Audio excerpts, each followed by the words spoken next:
Una vez más, quisiera por favor que fueran conmigo al libro de Éxodo capítulo 20. Éxodo capítulo 20, y vamos a leer los primeros 2 versículos, el prefacio a los 10 mandamientos. Éxodo capítulo 20, versículos 1 y 2.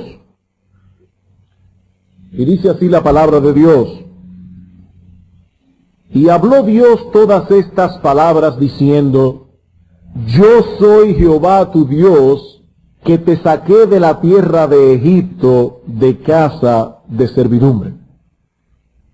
Cuando iniciamos esta serie de sermones en agosto del año pasado, introdujimos el primer sermón contando la historia de algo que ocurrió al doctor Zacarías, un polemista cristiano, cuando se encontraba disertando acerca de la existencia de Dios en la Universidad de Nottingham, Inglaterra.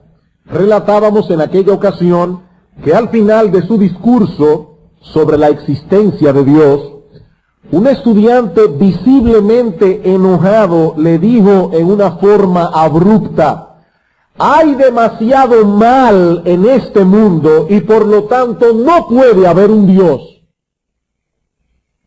El doctor Zacarías le pidió al estudiante que se quedara de pie por un momento y entonces le dijo: joven, si hay tal cosa como el mal, ¿no admite usted que debe haber tal cosa como el bien? Es lógico. El mal es la ausencia del bien, es lo contrario al bien. Si existe el mal, ¿no deberíamos admitir también que existe el bien? El estudiante respondió: supongo que sí. El doctor Zacarías entonces continuó diciendo: si hay tal cosa como el bien, usted debe admitir que hay una ley moral sobre cuya base diferenciar entre el bien y el mal. Pero cuando usted admite que hay una ley moral, debe reconocer a un dador de esa ley. Porque si no hay un dador de la ley moral, no hay tal ley. Y si no existe esa ley moral, no existe el bien. Y si no existe el bien, tampoco existe el mal. ¿Cuál es entonces su pregunta? El estudiante se quedó en silencio por un momento y luego dijo tímidamente: ¿qué es lo que estoy preguntando?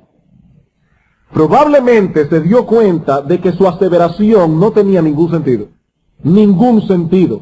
¿Existe realmente alguna diferencia entre el bien y el mal? ¿Existe tal cosa como lo bien hecho y lo mal hecho, lo correcto y lo incorrecto, lo justo y lo injusto? Si respondemos que sí, debemos preguntarnos entonces, ¿cuál es la base sobre la cual diferenciamos una cosa de la otra? Tiene que existir una ley universal que ate a todos los hombres ética y moralmente. Una ley que trace la diferencia entre lo bueno y lo malo, promulgada por un legislador autorizado. Pero entonces surge otra pregunta: ¿quién es este legislador que posee tal autoridad sobre los hombres? Sobre todos los hombres que han vivido, viven y vivirán en este planeta Tierra. Y la respuesta de las Escrituras, de hecho, la única respuesta posible es el Dios que creó al hombre a su imagen y semejanza. Él puede legislar sobre nosotros por cuanto posee pleno derecho sobre nuestras vidas como creador sobre sus criaturas. Sin Dios, la moral no existe. Y si no hay moral, no hay tal cosa como lo malo y lo bueno. Si no fuimos creados por un Dios personal, ¿cuál es el parámetro absoluto que vamos a usar para decir que algo es correcto o que algo es incorrecto moralmente hablando? No habría ningún parámetro. El filósofo griego Platón decía que donde no hay absolutos, la moral no existe. Donde no hay absolutos, donde yo no puedo decir eso está bien, eso está mal, la moral no existe. Tiene que haber un punto absoluto de referencia para distinguir el bien del mal. Un punto de referencia que sea el mismo para todos. Pues de lo contrario, la moral sería relativa.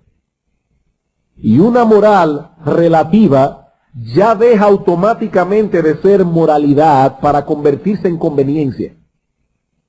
En conveniencia. O en un simple dato estadístico. Si la mayoría lo aprueba, está bien. Y si la mayoría lo desaprueba, está mal. Eso no es moral, eso es estadística. Eso es estadística.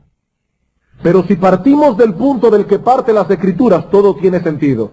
Fuimos creados por Dios, un Dios personal, cuyo carácter perfectamente santo y justo traza la línea que divide el bien y el mal. ¿Qué es lo que está bien? Lo que es conforme al carácter santo de Dios, carácter que vemos reflejado en su ley moral. ¿Y qué es lo que está mal? Lo que es contrario a ese carácter santo y justo y a esa ley de Dios. Existen el bien y el mal porque hay una ley moral que traza la diferencia entre una cosa y la otra. Y hay una ley moral porque hay un legislador autorizado que la promulgó. Y eso es precisamente lo que Dios establece en el prefacio a los 10 mandamientos que hemos considerado en los 2 sermones anteriores. En estas palabras introductoras, Dios se presenta a sí mismo como aquel que tiene un derecho perpetuo y universal para legislar sobre los hombres, por cuanto Él es quien Él es. Y mientras Él siga siendo quien es, su autoridad permanecerá intacta y nuestra obligación de obedecerle permanecerá intacta también. Hay 3 cosas aquí que Dios dice de sí mismo y que, como hemos dicho ya, conforman la base para su autoridad sobre los hombres. En primer lugar, y hermanos, a mí no me es molesto repetir las mismas cosas. Esto es importante. Así que voy a repetir algunas cosas del domingo pasado. En primer lugar, Dios tiene autoridad para legislar sobre nosotros por cuanto Él es el Dios eterno, inmutable, quien subsiste por sí mismo y de quien todos los seres y cosas derivan su existencia. Como hemos visto en los sermones anteriores, todas estas ideas se encuentran encerradas en el nombre personal con que Dios se revela al pueblo de Israel en este punto de su historia. Yo soy Jehová, que en el hebreo consta de 4 consonantes sin vocales, YHWH, y cuyo significado es el que es, o más exactamente, el que es quien es. Él es el Dios autosuficiente que siempre ha sido, lo mismo que será, porque Él no deriva su existencia de nada ni de nadie, ni necesita de nada ni de nadie para seguir existiendo. Él es el Dios de quien dependen todos los seres y todas las cosas para existir y seguir existiendo. ¿Por qué tiene derecho Jehová a legislar sobre nuestras vidas? ¿Por qué tiene ese Dios derecho a gobernar la vida de todos los hombres que han vivido, viven y vivirán en este mundo? Porque nosotros somos sus criaturas. Porque Él es el autor y sustentador de nuestra existencia. Como dice el salmista en el Salmo 100, todos los habitantes de la tierra tienen el sagrado deber de adorar y servir a Dios con alegría. ¿Por qué? El salmista responde, porque Él nos hizo y no nosotros a nosotros mismos. Esa es una muy buena razón para servir y obedecer a Dios. Él nos hizo. Como dice el apóstol Pablo en Hechos 17:25, Él es quien da a todos vida y aliento y todas las cosas. Pero el prefacio a los 10 mandamientos no solo nos enseña que Dios tiene derecho a legislar, por cuanto Él es eterno, inmutable, quien subsiste por sí mismo y de quien todos los seres y cosas derivan su existencia, sino también en segundo lugar, por cuanto Él es el Dios del pacto. Por cuanto Él es el Dios del pacto. ¿Qué dice Éxodo 20? Yo soy Jehová tu Dios, que te saqué de la tierra de Egipto de casa de servidumbre. En virtud del pacto que Dios hizo con Abraham, el pueblo de Israel fue apartado del resto de los pueblos de la tierra para venir a ser en una forma particular y específica el pueblo de Dios. Y como pueblo de Dios, la responsabilidad que ellos tenían de obedecerle era mayor que la del resto de los pueblos. Amós, capítulo 3. Libro del profeta Amós, capítulo 3. Daniel, Oseas, Amós, Joel, Amós. Para seguir la secuencia, los que no están familiarizados con los profetas menores. Amós, capítulo 3, versículos 1 y 2. Oíd esta palabra que ha hablado Jehová contra vosotros, hijos de Israel, contra toda la familia que hice subir de la tierra de Egipto. Dice así: a vosotros solamente he conocido de todas las familias de la tierra, por tanto os castigaré por todas vuestras maldades.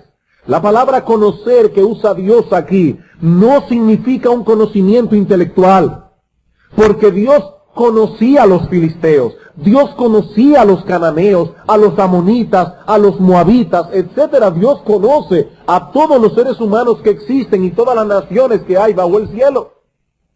Pero cuando Dios dice aquí, a vosotros solamente he conocido, Él está diciendo, solo con vosotros yo he tenido una relación de amor y de intimidad. Es como cuando Cristo dice en Mateo capítulo 7, versículo 21 al 23, no todo el que me dice Señor, Señor, entrará en el reino de los cielos, sino el que hace la voluntad de mi Padre que está en los cielos. Muchos me dirán en aquel día, Señor, Señor, y en tu nombre echamos fuera demonios, y en tu nombre hicimos milagros, y en tu nombre profetizamos, y entonces os declararé, nunca os conocí. Apartaos de mí, hacedores de maldad. La misma palabra, conocer. Nunca os conocí. Yo nunca tuve con ustedes esa relación de amor y de intimidad. Por tanto, lo que Dios está diciendo aquí al pueblo de Israel es lo siguiente: yo los escogí para ser míos. Yo los adopté como hijos e hijas para ser vuestro Padre, para ser vuestro Dios. Solo a vosotros, pueblo de Israel, yo revelé mi voluntad plenamente a través de la ley, a través de los profetas. Solo a vosotros he dado promesas para alentarles en el camino de la obediencia. Solo a vosotros, pueblo de Israel. Pero en vez de obedecerme han abusado de sus privilegios, han abusado de mi misericordia, por tanto os castigaré más duramente. El Señor está aplicando aquí el principio que Cristo enuncia en Lucas 12, 47 al 48. No lo busquen. Pero dice el Señor allí, aquel siervo que conociendo la voluntad de su Señor no se preparó ni hizo conforme a su voluntad, ese recibirá muchos azotes, porque todo aquel a quien se le haya dado mucho, mucho se le demandará, y al que mucho se le haya confiado, más se le pedirá. Israel era el pueblo del pacto y había recibido mucho de Dios, y por lo mismo tenía una responsabilidad mayor de obediencia. Cuando Dios dice en Éxodo 20, yo soy Jehová tu Dios, Él está dirigiéndose al pueblo de Israel en una forma particular, especial y única. Todos los habitantes de la tierra, israelitas o no, tienen el deber de servir a Dios con alegría, como dice el Salmo 100. Pero el pueblo de Israel tenía una responsabilidad mucho mayor por ser los descendientes de Abraham, el pueblo del pacto.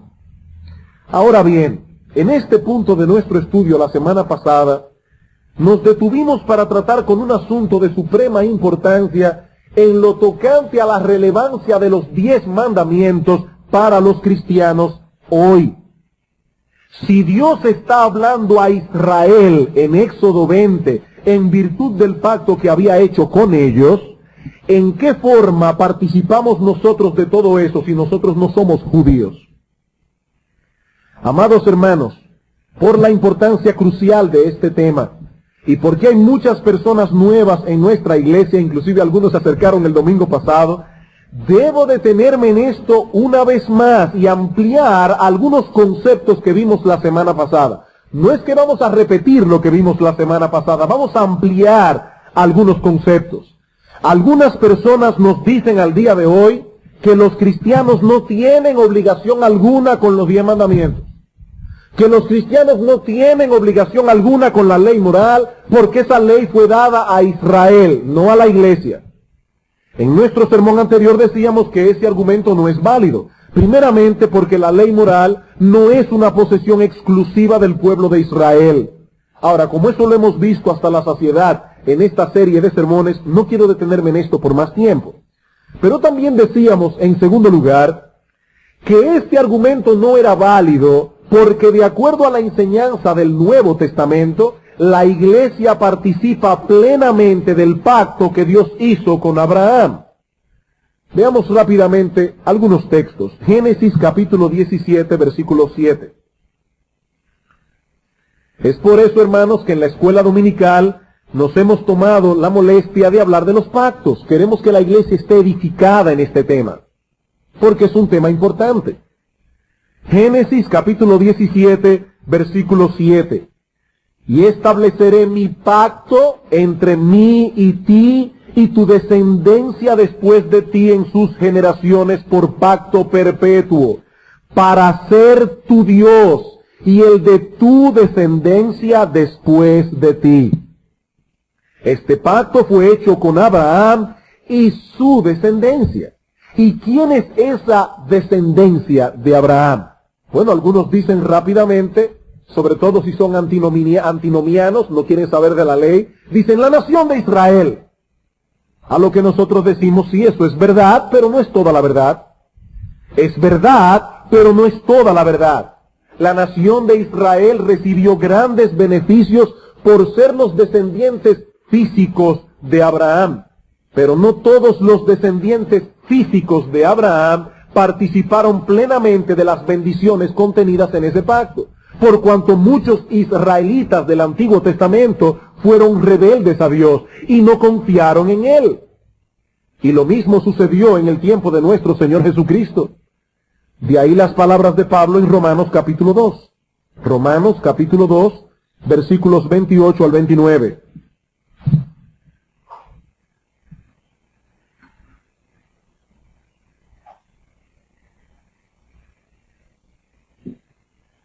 Romanos capítulo 2, versículo 28 al 29. Dice Pablo, pues no es judío el que lo es exteriormente, es decir, el que lleva en su cuerpo la marca de la circuncisión y el que es un descendiente físico de Abraham. Eso es exterior.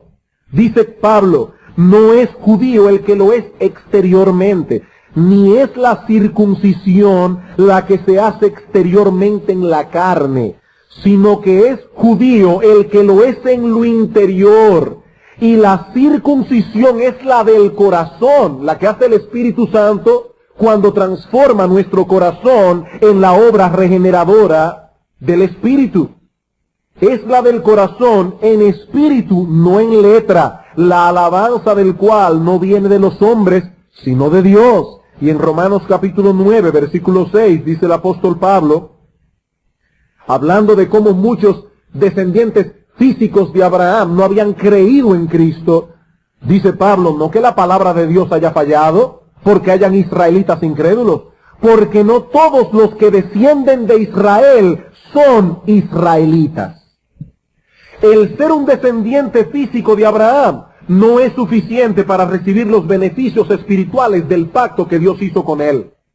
Como veíamos la vez pasada, ese fue el error de los judíos en el tiempo de Cristo. Ellos creían que por ser judíos, por ser hijos de Abraham, ya eran hijos de Dios. Y Cristo dice en Juan capítulo 8, versículo 39, no, ustedes no son hijos de Abraham, porque Abraham guardó la palabra de Dios.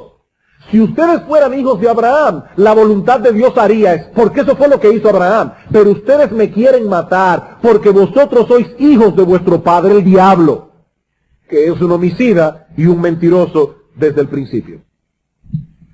¿Quiénes son entonces los que participan plenamente de las bendiciones prometidas en el pacto que Dios hizo con Abraham?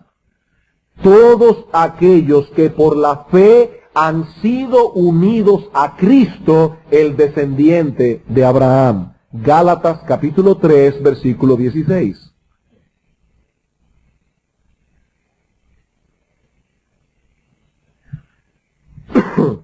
Gálatas capítulo 3, versículo 16. ¿Qué leímos en Génesis 17:7? Dice, el pacto fue hecho con Abraham y su descendencia o simiente. La palabra esperma, semilla, simiente, descendencia.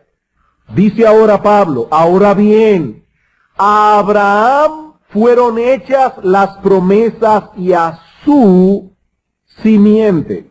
No dice y a las simientes como si hablase de muchos, sino como de uno, y a tu simiente, la cual es Cristo.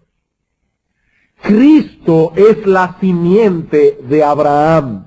Y nosotros, amados hermanos, por medio de la fe y el arrepentimiento, hemos sido unidos a Cristo. Por eso dice Pablo en el versículo 13 del capítulo 3 de Gálatas, Cristo nos redimió de la maldición de la ley, hecho por nosotros maldición, porque está escrito, maldito todo el que es colgado en un madero. ¿Para qué? Para que en Cristo Jesús la bendición de Abraham alcanzase a los gentiles. ¿Y quiénes son los gentiles? Los no judíos.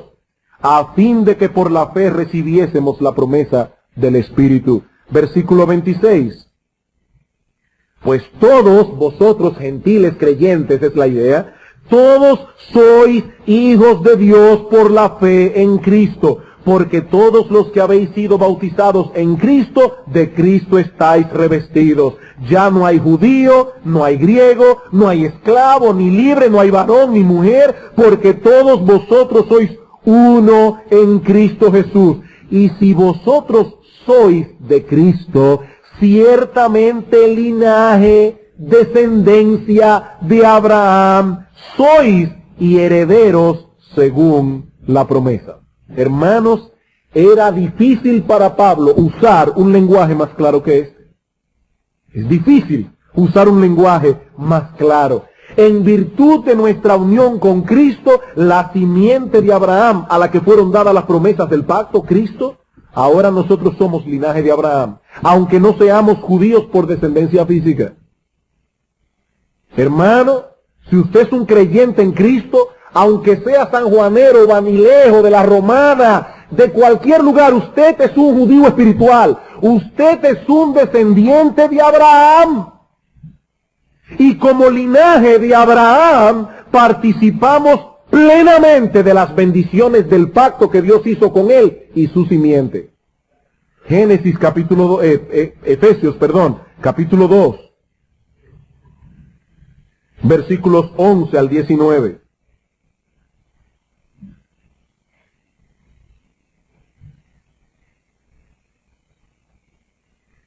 Por tanto, dice Pablo, acordaos que en otro tiempo vosotros, los gentiles en cuanto a la carne, los que no descendían de Abraham, erais llamados incircuncisión por la llamada circuncisión hecha con mano en la carne. Pablo está diciendo, los judíos se gloriaban de llevar en su cuerpo la señal del pacto abrahámico. Nosotros somos circuncidados. Ustedes son incircuncisos. Ustedes no tienen parte ni suerte en el pacto que Dios hizo con su pueblo. Y los judíos menospreciaban a los gentiles por ser incircuncisos, por no llevar en su carne la marca de la circuncisión, la marca de pertenecer al pueblo del pacto.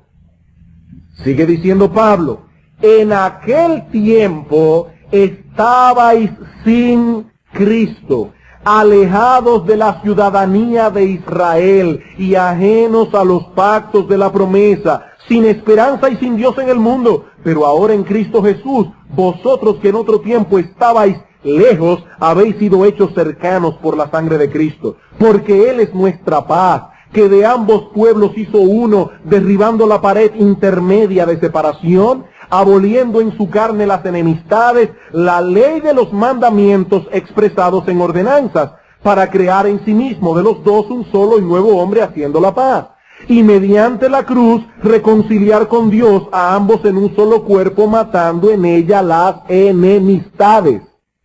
Hermanos, esa palabra es importante, las enemistades. Y vino y anunció la buena nueva de paz a vosotros que estabais lejos y a los que estaban cerca, porque por medio de él, los unos y los otros, judíos y gentiles creyentes, tenemos entrada por un mismo espíritu al Padre. Conclusión, ya no sois extranjeros, ya no sois advenedizos, sino conciudadanos de los santos y miembros de la familia de Dios. La pared que separaba al judío del gentil es derribada en Cristo. Y ahora los gentiles creyentes y los judíos creyentes forman un solo pueblo, el pueblo de Dios. Todo aquello que nos separaba de Dios, el pecado, y todo aquello que nos separaba del verdadero pueblo de Dios, ha sido quitado por medio de la obra redentora de Cristo. Pablo dice, Él abolió en su carne las enemistades. ¿Y qué es esto? La ley de los mandamientos expresados en ordenanzas para crear en sí mismo de los dos, judíos y gentiles creyentes, un solo y nuevo hombre haciendo la paz. Amados hermanos, esto es algo realmente extraordinario. Extraordinario. Por medio de Cristo, todas las bendiciones que Dios ha prometido a su pueblo en virtud del pacto que Él hizo con Abraham y su simiente, ahora son nuestras. Porque nosotros somos ciudadanos de ese pueblo con pleno derecho de ciudadanía. Cuando el apóstol Pablo escribió estas palabras en Efesios 2, estaba pensando seguramente en el templo de Jerusalén. El templo de Jerusalén. En aquel tiempo, el templo de Dios en Jerusalén estaba dividido en varios patios o atrios interiores. Y los gentiles, los que no eran judíos, podían llegar al primero de esos patios, pero no podían pasar de allí bajo pena de muerte, mostrando así la separación que había entre los dos pueblos. Había un letrero que decía, ningún gentil puede entrar dentro de la barricada que rodea el santuario interior. Cualquiera que sea atrapado haciendo esto, él solo será culpable de la consecuencia de su muerte. Ningún gentil podía penetrar en el interior del templo de Dios en Jerusalén. Había una pared enorme de separación entre un pueblo y otro, pero hermanos, Cristo derribó esta pared para siempre. Comentando acerca de este texto, dice el doctor John MacArthur, la barrera de la pared divisoria, esta que aparece en el versículo 14, cuando dice derribando la pared intermedia de separación, la barrera de la pared divisoria se refiere a la separación del atrio de los gentiles del resto del templo, la barricada que yo les decía hace un momento. Esta barrera física ilustraba la barrera de hostilidad y odio que separaba también a los dos grupos. Cristo, sigue diciendo MacArthur, derribó para siempre, y allí se usa un aoristo que significa acción completa. Cristo derribó para siempre toda pared divisoria al abolir en su carne la enemistad. ¿Qué es esto? La ley de los mandamientos expresada en ordenanzas. Cuando Cristo murió en la cruz, Él abolió toda barrera entre el hombre y Dios y entre el hombre y su prójimo. La mayor barrera entre los gentiles y judíos, dice MacArthur, era la ley ceremonial contenida en las ordenanzas. Las fiestas, sacrificios, ofrendas, leyes de sanidad y purificación y todos los demás mandamientos exteriores, distintivos de la singular separación de Israel de las otras naciones, todo eso fue abolido. Y en este mismo punto MacArthur enfatiza el hecho de que esto no puede referirse de ningún modo a la ley moral, porque ese no era nuestro problema con los judíos y gentiles, no era la ley moral. Sigue diciendo MacArthur, su ley moral refleja su propia naturaleza santa y por lo tanto nunca puede cambiar. Y MacArthur cita aquí Mateo 5, 17 al 19. No penséis que he venido para abrogar la ley o los profetas. Cristo dice, no, yo no he venido para abrogar, yo he venido para cumplir. De ahí lo que dice Pablo en 1 Corintios 7, 19. 1 Corintios 7, 19. Texto que hemos citado varias veces, pero que ahora quizás haga mucho más sentido. ¿Qué dice Pablo en 1 Corintios 7, 19? Hablando precisamente de que ya no hay división entre judíos y gentiles, Pablo dice, la circuncisión nada es, y la incircuncisión nada es, sino el guardar los mandamientos de Dios. Eso sí es. Que tú seas incircunciso, que tú seas circunciso, eso no tiene la menor importancia delante de Dios. Si quieres, hazlo por higiene con tus hijos, pero eso no tiene nada que ver con una cosa religiosa. Pero lo que sí es importante es guardar los mandamientos de Dios. Eso sí es importante.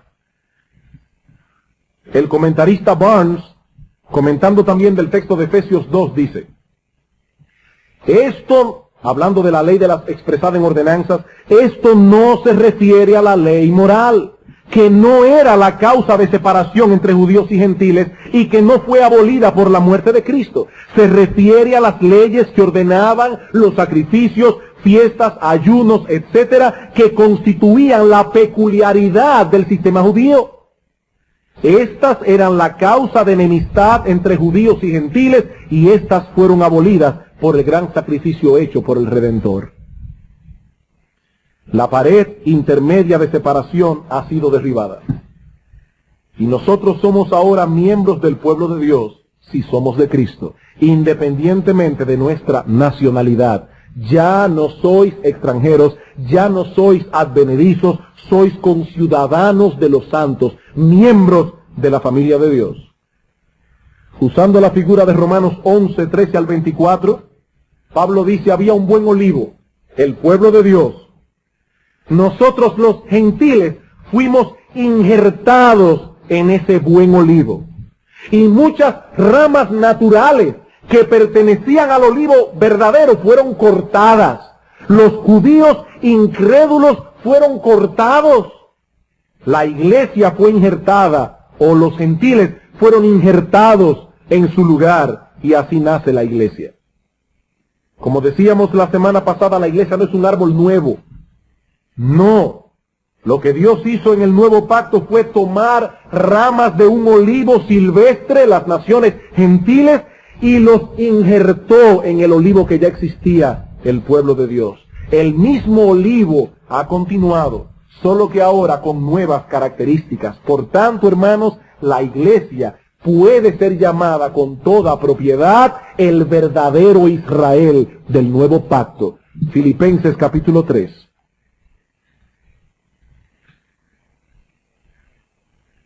Filipenses capítulo 3, versículo 3.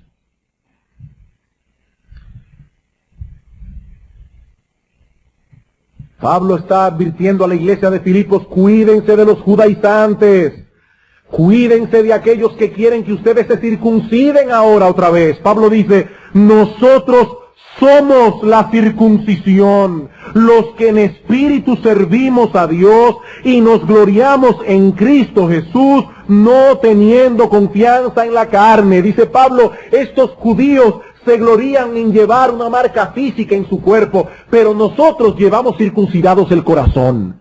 Nosotros somos la verdadera circuncisión, no estos judíos descendientes de Abraham. Primera de Pedro capítulo 2.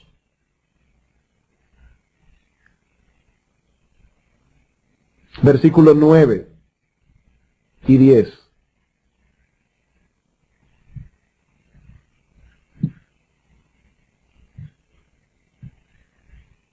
Mas vosotros sois linaje escogido. Está hablando a un grupo de gentiles creyentes. Vosotros sois linaje escogido, real sacerdocio, nación santa, pueblo adquirido por Dios, para que anunciéis las virtudes de aquel que os llamó de las tinieblas a su luz admirable. Vosotros que en otro tiempo no erais pueblo, pero que ahora sois pueblo de Dios. Vosotros que en otro tiempo no habíais alcanzado misericordia, pero ahora habéis alcanzado misericordia. Amados hermanos, cuando Dios dice en Éxodo 20, yo soy Jehová tu Dios, esas palabras iban dirigidas de manera especial al pueblo del pacto. Y eso es precisamente lo que somos nosotros ahora en virtud de nuestra unión con Cristo. De hecho, una de las características esenciales del nuevo pacto era precisamente el que esa ley moral que fue entregada a Moisés en el Sinaí y que fue escrita en 2 tablas de piedra, sería ahora escrita en las tablas de nuestro corazón. Jeremías capítulo 31.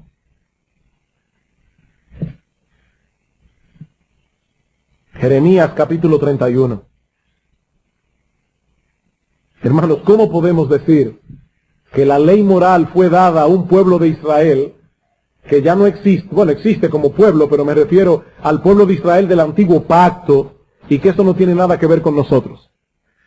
Si dice Dios mismo en Jeremías capítulo 31, versículo 31, he aquí que vienen días, dice Jehová, en los cuales haré un nuevo pacto con la casa de Israel y con la casa de Judá. No como el pacto que hice con sus padres el día que tomé su mano para sacarlos de la tierra de Egipto, porque ellos invalidaron mi pacto, aunque fui yo un marido para ellos, dice Jehová. Pero este es el pacto que haré con ellos, con la casa de Israel después de aquellos días, dice Jehová. Daré mi ley en su mente, la escribiré en su corazón, y yo seré a ellos por Dios, y ellos me serán por pueblo. Cuando Cristo estaba aquella noche de la Pascua, celebrando la cena con los discípulos, que dijo: esta es la sangre del nuevo pacto que por vosotros se derrama.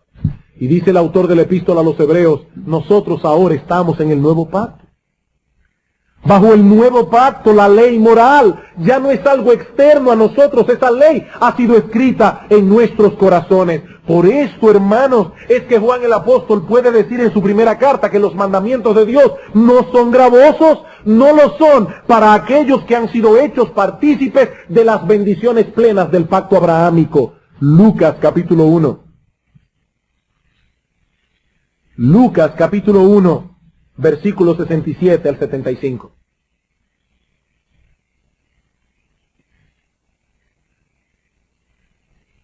Zacarías, el padre de Juan el Bautista, recibe la noticia de que tendrá un hijo que será un precursor del Mesías.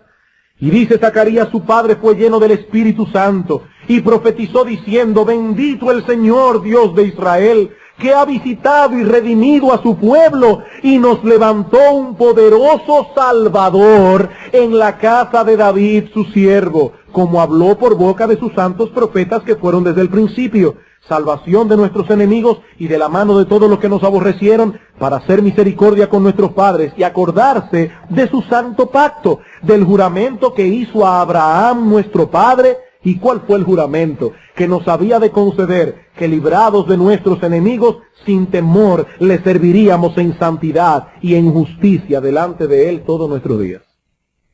Hermanos, la gran promesa del pacto abrahámico es que nosotros podríamos servir a Dios en santidad y en justicia. ¿Y cómo iba a ser eso posible? La ley fue escrita en nuestro corazón. La ley fue escrita en nuestro corazón. Pero Dios no solo se presenta en este prefacio como aquel que tiene derecho a legislar porque Él es Jehová y el Dios del pacto, sino también en tercer lugar, y esto lo veremos mucho más brevemente, por cuanto Él es el Dios redentor. Éxodo capítulo 20 otra vez. Éxodo capítulo 20. Yo soy Jehová tu Dios, versículo 2, que te saqué de la tierra de Egipto de casa de servidumbre. Ellos eran esclavos en Egipto, pero Dios los libertó en virtud del pacto que había hecho con Abraham, para que ahora ellos fuesen sus siervos y anduviesen en sus estatutos y decretos. Deuteronomio capítulo 6. Hermanos, Dios no libertó al pueblo de Israel de la esclavitud para que ellos ahora vivieran como les viniera en gana. No. No. Ellos fueron libertados de la esclavitud para venir a ser esclavos de Dios. Ellos dejaron de ser siervos de Faraón para venir a ser siervos de Dios. Ellos fueron librados de aquella esclavitud donde tenían que hacer la voluntad de Faraón para venir a hacer ahora la voluntad de Dios. Deuteronomio capítulo 6, versículo 10 al 13. Cuando Jehová tu Dios te haya introducido en la tierra que juró a tus padres, Abraham, Isaac y Jacob, que te daría, ciudades grandes y buenas que tú no edificaste, y casas llenas de todo bien que tú no llenaste, y cisternas cavadas que tú no cavaste, y viñas y olivares que tú no plantaste, y luego que comas y te sacies, cuídate de no olvidarte de Jehová, que te sacó de la tierra de Egipto de casa de servidumbre. A Jehová tu Dios temerás, y a Él solo servirás, y por su nombre jurarás. Versículo 17. Guardad cuidadosamente los mandamientos de Jehová vuestro Dios, y sus testimonios y sus estatutos que te ha mandado, y hazlo recto y bueno ante los ojos de Jehová, para que te vaya bien, y entres y poseas la buena tierra que Jehová juró a tu padre. Versículo 20. Mañana cuando te preguntare tu hijo diciendo, ¿y qué significan los testimonios, estatutos y decretos que Jehová nuestro Dios os mandó? Entonces dirás a tu hijo, nosotros éramos siervos de Faraón en Egipto, y Jehová nos sacó de Egipto con mano poderosa. Jehová hizo señales y milagros grandes y terribles en Egipto. Versículo 23, nos sacó de allá. Versículo 24, y nos mandó que cumplamos todos estos estatutos y que temamos a Jehová nuestro Dios, para que nos vaya bien todos los días y para que nos conserve la vida como hasta hoy. ¿Para qué fueron redimidos? Fueron redimidos de aquella terrible esclavitud en la que se encontraban para venir a ser ahora siervos de Dios. Y por favor, amados hermanos, por favor, no pierdan de vista lo que hemos establecido en el punto anterior. No pierdan esto de vista. Cuando nosotros leamos en el Antiguo Testamento acerca de la liberación de Israel de la esclavitud de Egipto, no veamos estas cosas como algo que no tiene nada que ver con nosotros. Ese evento fue clave en la historia de la redención de la que ahora nosotros participamos en Cristo. El éxodo de Israel es un punto importante en la cadena de eventos que conforman esa historia.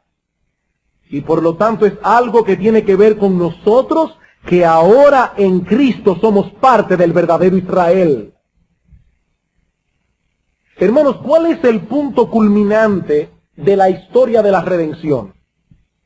¿Cuál es el punto culminante en todos los eventos a través de los cuales Dios llevó a cabo la redención de los hombres? La muerte de Cristo en la cruz del Calvario, de la cual el éxodo es una figura. Aclaro, yo no estoy diciendo que la liberación de la esclavitud de Egipto no fue un hecho histórico. No, fue un hecho histórico, pero es también una figura de la liberación que Cristo llevó a cabo a nuestro favor en la cruz del Calvario. Nosotros también éramos esclavos. Estábamos sujetos a una esclavitud 1000 veces peor que la de Israel en Egipto. Nosotros éramos esclavos del pecado, éramos esclavos del mundo, esclavos de nuestros propios deseos y lo que es aún más terrible, esclavos de Satanás, el más déspota y cruel de los tiranos. Dice Pablo, Él los salvó cuando estabais muertos en vuestros delitos y pecados, en los cuales vivíais en otro tiempo, haciendo la voluntad de la carne y de los pensamientos, conforme a la voluntad del príncipe de la potestad del aire, y éramos por naturaleza hijos de ira, lo mismo que los demás. Pero hermanos, en Cristo hemos sido libertados de toda atadura de maldad. ¿Para qué? Para que ahora podamos servir libremente a Dios. Dice el Señor en Juan 8:34, de cierto os digo, todo aquel que hace pecado, esclavo es del pecado, mas si el Hijo os libertare, seréis verdaderamente libres. Muchas personas rechazan el Evangelio, ¿saben por qué? Porque no desean tener ataduras. No quieren ataduras. Ustedes los cristianos tienen muchas ataduras, pero yo quiero ser un hombre libre. Mi amigo, no existe la libertad fuera del Evangelio. El hombre sin Cristo es un esclavo del diablo, y Satanás lo mantiene entretenido en su cárcel, concediéndole un poco de deleite pecaminoso por aquí y otro poco de deleite pecaminoso por allá, hasta que finalmente logre que compartas con él su misma suerte en el infierno. Tú no eres libre, mi amigo, tú eres un esclavo del diablo. Pero en Cristo hay verdadera libertad, libertad para servir con gozo a nuestro Dios y Padre, que es la fuente de todo bien. En Cristo hay poder para romper esas ataduras que nos impiden cumplir el propósito para el cual fuimos creados, glorificar a Dios y gozar de Él por siempre. Amados hermanos, así como el pueblo de Israel fue librado de su esclavitud para servir y obedecer a Dios, y yo diría aún más, para gozarse en la obediencia a Dios, así también nosotros fuimos libertados con el mismo propósito. Romanos capítulo 6. Romanos capítulo 6.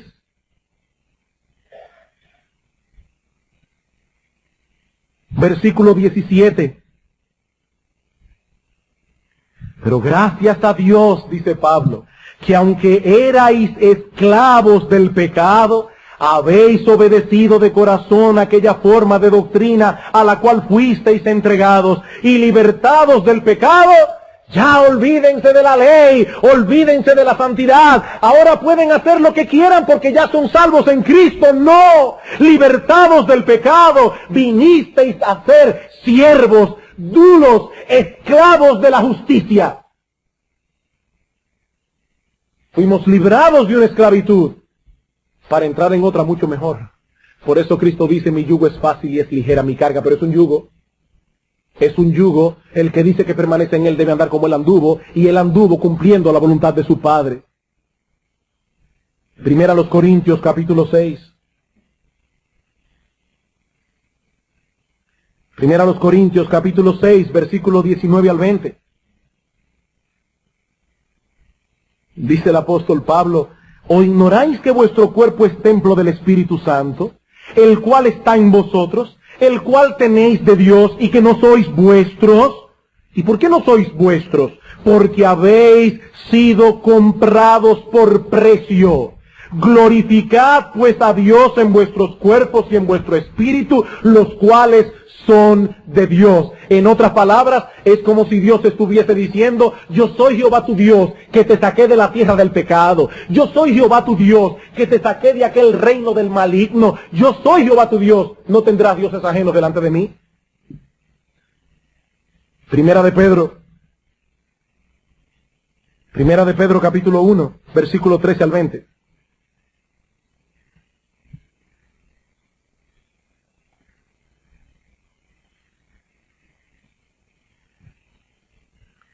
Por tanto, ceñid los lomos de vuestro entendimiento. En palabras dominicanas, ese texto significa literalmente, apriétense los pantalones. Eso es lo que significa, apriétense los pantalones. Sed sobrios y esperad por completo en la gracia que se os traerá cuando Jesucristo sea manifestado. Como hijos obedientes, no os conforméis a los deseos que antes teníais, estando en vuestra ignorancia, cuando aún erais esclavos, sino como aquel que os llamó es santo, sed también vosotros santos en toda vuestra manera de vivir, porque escrito está, sed santos porque yo soy santo. Eso está escrito en el Antiguo Testamento, pero no ha sido abolido. Y si invocáis por Padre aquel que sin acepción de personas juzga según la obra de cada uno, conducíos en temor todo el tiempo de vuestra peregrinación. Y he aquí la motivación, sabiendo que fuisteis rescatados, igual que el pueblo de Israel, rescatados de vuestra vana manera de vivir, la cual recibisteis de vuestros padres, no con cosas corruptibles como oro o plata, sino con la sangre preciosa de Cristo, como de un cordero sin mancha y sin contaminación. Cristo derramó su sangre, hermanos, para libertarnos. ¿Para qué? ¿Para que ahora hagamos lo que nos plazca? No. Para que seamos siervos de Dios. Para que ahora andemos en obediencia a Dios. Bien, hermanos, espero que al haber considerado durante estos 3 domingos pasados el prefacio a los 10 mandamientos, hayamos podido comprobar lo que yo decía hace unas semanas atrás, que los prefacios son importantes. Y este lo es de manera muy particular. El prefacio a los 10 mandamientos prueba sin lugar a dudas que Dios tiene un derecho universal y perpetuo de legislar sobre la vida moral de los hombres. ¿Por qué? Porque Él es quien Él es. Y mientras Él siga siendo quien Él es, su autoridad como legislador permanecerá intacta y nuestra obligación de obedecerle permanecerá intacta también. Y ahora, para concluir, 2 palabras de aplicación. En primer lugar, hermanos, podemos ver a la luz de esta presentación que hace Dios de sí mismo en el texto, cuán grande es la gracia y la misericordia de Dios. Cuán grande es la gracia y la misericordia de Dios. Amados hermanos, ese mismo Dios eterno, inmutable, autosuficiente, de quien todos los seres y cosas derivan su existencia, ese mismo Dios condesciende a hacer un pacto con hombres pecadores para atraerlos con cuerdas de amor para venir a ser su pueblo. Y ese mismo Dios está dispuesto al más grande de los sacrificios para llevar a cabo la promesa del pacto. El Hijo de Dios, la segunda persona de la Trinidad, se hizo hombre, vivió una vida perfecta y murió en una cruz para salvar a un sinnúmero de hombres, mujeres y niños que habían violado la ley moral contenida en ese pacto. Y todo eso de pura gracia. De pura gracia. Amados hermanos, cuán grande, cuán inmensa es la gracia y la misericordia de Dios en Cristo. El mismo Jehová que proclamó su ley en el Sinaí es el mismo que dio su vida en la cruz del Calvario en favor de hombres y mujeres que habían violado en incontables ocasiones esa ley. El amor de Dios solo puede ser vislumbrado en su justa perspectiva y en su verdadero valor cuando lo vemos a través de esa luz. Hay personas que dicen, no hablen tanto de la ley, no hablen tanto de la justicia de Dios, enfaticen más el amor de Dios. Es que no podemos ver el amor de Dios en toda su belleza, no podemos ver el amor de Dios en todo su esplendor, a menos que lo veamos a través de su santidad, a menos que lo veamos a través de su justicia, a menos que no lo veamos a través de su ley moral, porque sin esas cosas no podremos comprender la esencia de la obra redentora de Cristo, ni la grandeza del amor de Dios. ¿Qué dice Pablo en Romanos 5:7? Dice, ciertamente puede ser que haya alguno que osara morir por un hombre bueno, mas Dios muestra su amor para con nosotros en que siendo pecadores Cristo murió por nosotros. Eso sí es amor. Eso sí es amor. Que Jehová Dios, el creador de los cielos y de la tierra, se haya hecho hombre para morir por criaturas pecadoras como tú y como yo, que han violado su carácter santo y su ley. Eso sí es amor. En segundo lugar, aprendemos de este estudio cuán grande es el privilegio de ser parte de la iglesia de Cristo. Cuán grande es el privilegio de ser parte de la iglesia de Cristo. Nosotros que antes no éramos pueblo, ahora somos pueblo de Dios. Los recipientes de todas las bendiciones del pacto y de todas las promesas gloriosas que Dios ha dado a su pueblo redimido. Y hermanos, cuando nosotros leemos en el Salmo 33:12, que es bienaventurada la nación cuyo Dios es Jehová, el pueblo que Él escogió como heredad para sí, podemos decir con gozo, yo soy ciudadano de esa nación bendita. Yo soy ciudadano. Hermanos, nosotros podemos apropiarnos de las palabras del Salmo 125, como Jerusalén tiene montes alrededor de ella, así Jehová está alrededor de su pueblo desde ahora y para siempre. Nosotros somos, hermanos, ese pueblo que Dios guarda con tanto esmero. Por eso no existe en el mundo un privilegio mayor que ser un ciudadano del pueblo de Dios. Dice el profeta Jeremías, haré con ellos pacto eterno que no me volveré atrás de hacerles bien. Y pondré mi temor en ellos para que no se aparten de mí. Y me alegraré con ellos haciéndoles bien. Dios no está en los cielos diciendo, ay, está fulano pidiéndome otra vez. No. No, dice Dios, ven, pídeme, que yo me alegro en hacerte bien. Yo hice un pacto eterno, yo no me volveré atrás de hacerles bien. Hermanos, Dios se alegra, Dios se deleita, Dios disfruta haciéndole bien a su pueblo. Tanto desea Dios el bien de este pueblo del pacto, que Él no tuvo reparo alguno en dar a su Hijo para ser muerto y así poder adquirirnos para Él. Y si Dios estuvo dispuesto a hacer eso por nosotros, si Dios estuvo dispuesto a hacer eso para nuestro bien, ¿qué otras cosas no estará Él dispuesto a hacer por causa nuestra? Por eso dice Pablo en Romanos 8:32, si Él no escatimó a su propio Hijo, hermanos, Él no escatimó a su propio Hijo, sino que lo entregó por todos nosotros, ¿cómo no nos dará con Él todas las cosas? Es un argumento de mayor a menor. Nos dio lo más grande, lo más grande. Hermanos, cuando Abraham estaba en el monte Horeb, a punto de acuchillar a su propio hijo, el ángel de Jehová detuvo su mano porque había un cordero que iba a sustituir a Isaac, y el hijo de Abraham no fue muerto.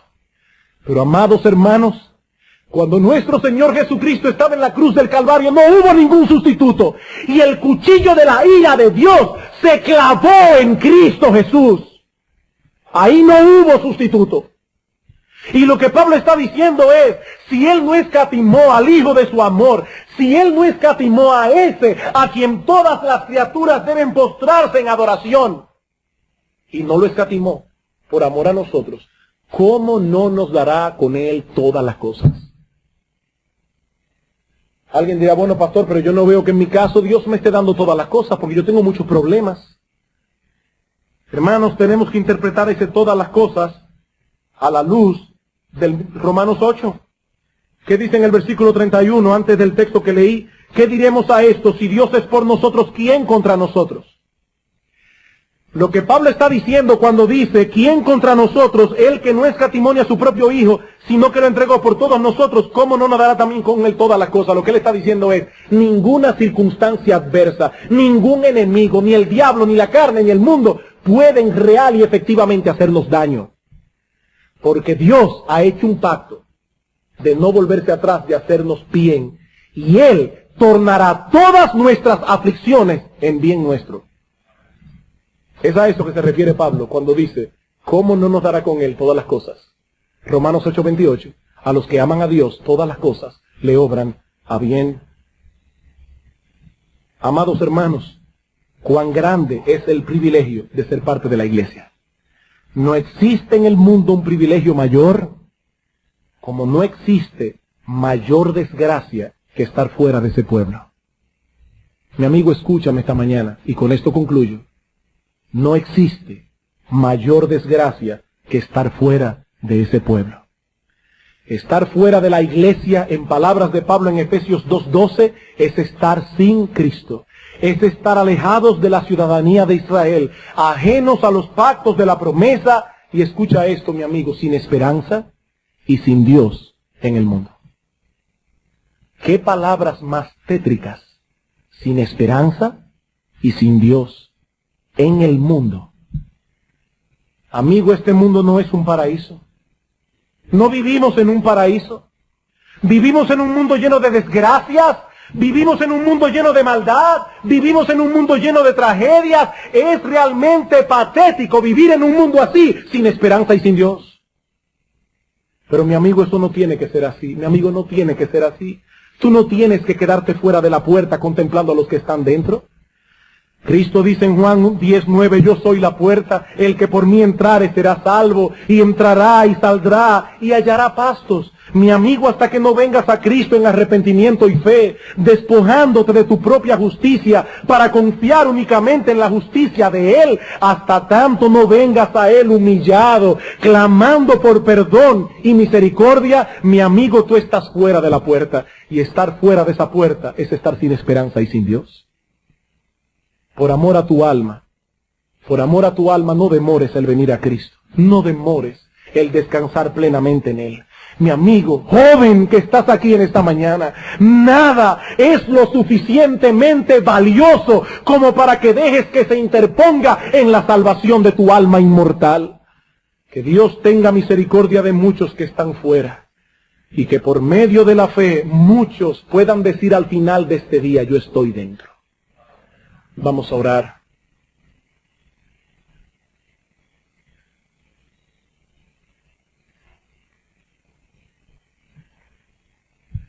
Oh Dios bendito, cuán grande es tu misericordia.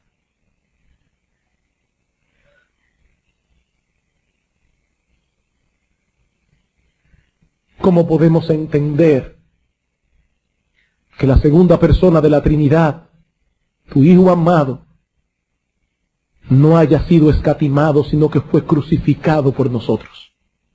¿Cómo podemos entenderlo? Pero Padre, yo te ruego en esta mañana, tu iglesia aquí reunida se une a este clamor. Oh Dios, que tu benignidad guíe a muchos hoy al arrepentimiento. Padre que estás en los cielos, mira a nuestros jóvenes. Padre, mira a nuestros hijos adolescentes. Padre, mira a muchos endurecidos en su corazón contra ti, oh Dios. Atráelos en esta mañana con cuerdas de amor. Padre, ábreles los ojos para que vean cuán terrible, cuán patético es estar sin esperanza y sin Dios en el mundo. Oh Señor, aplica poderosamente el Evangelio de Jesucristo en el corazón de pecadores en esta mañana. Y trae a muchos hombres, mujeres, jóvenes, niños, a la fe y al arrepentimiento. Padre, hay muchos que dicen que no vendrán, y nosotros decimos ahora, fuérzalos a entrar. Padre, obra poderosamente en sus corazones. Y a nosotros, oh Dios, a nosotros, danos en esta mañana una perspectiva clara del enorme privilegio que tenemos por estar en Cristo. Oh Dios, que no nos dejemos seducir por el lenguaje del maligno que nos seduce diciéndonos que en el mundo hay cosas mejores. Oh Dios, ¿qué puede ser mejor que ser parte de la iglesia? Señor, gracias por tu bondad para con nosotros. Alabamos y bendecimos tu santo y precioso nombre. En Jesucristo nuestro Señor. Amén.